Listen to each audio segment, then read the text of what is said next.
Second summative test in Mathematics 2, Term 1. Direction. Read each question carefully. Choose the letter of the correct answer. Number 1. Which numeral is read as 342? A. 324, B. 243, C. 342, D. 432. Number 2.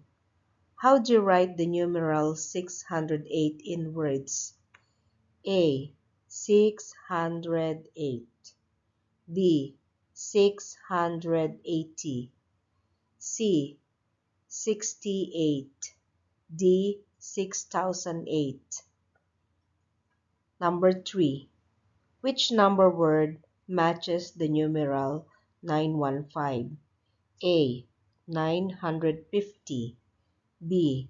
915, C. 905, D. 95.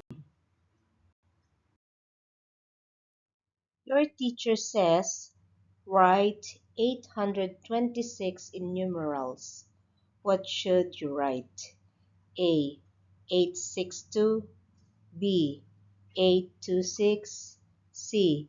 286, D. 628. Number 5.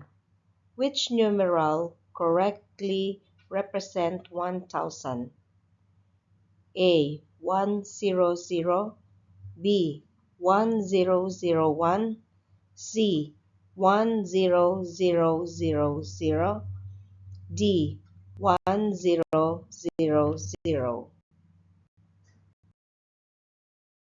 Number 6.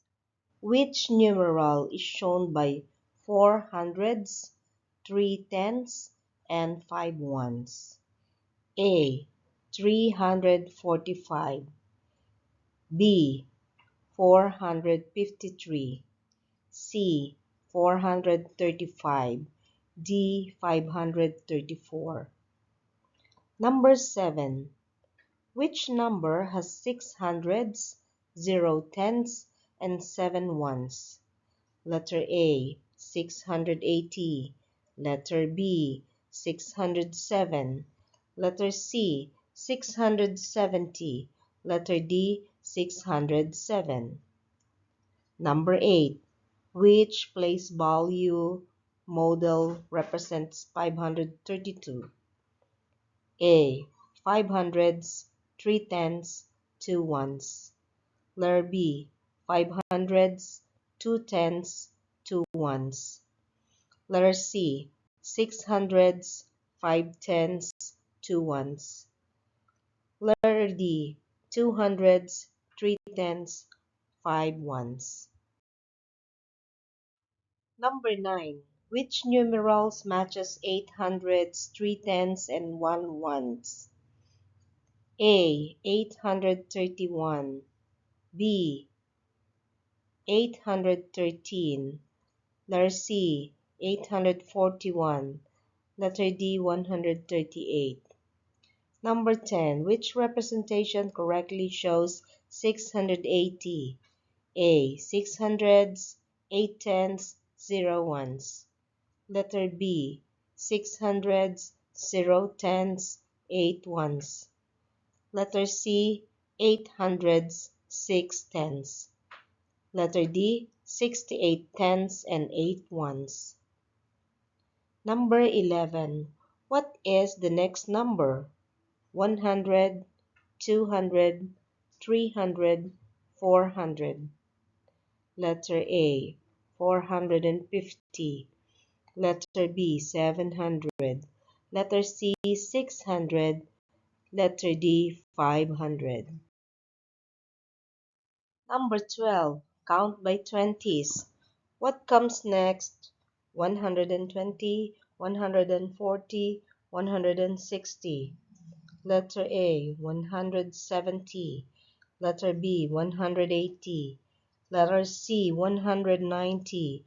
Letter D. 200. Number 13.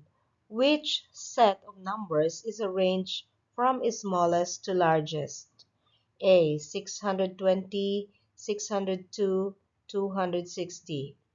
Letter B.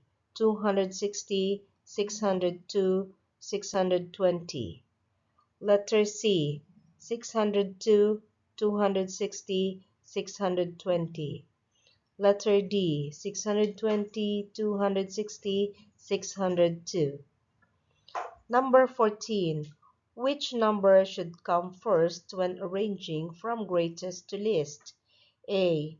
245. Letter B. 425. Letter C. 524. Letter D. 542. Number 15. Which group of numbers correctly completes the pattern? 50, 100, 150, blank, 250. Letter A, 180. Letter B, 190.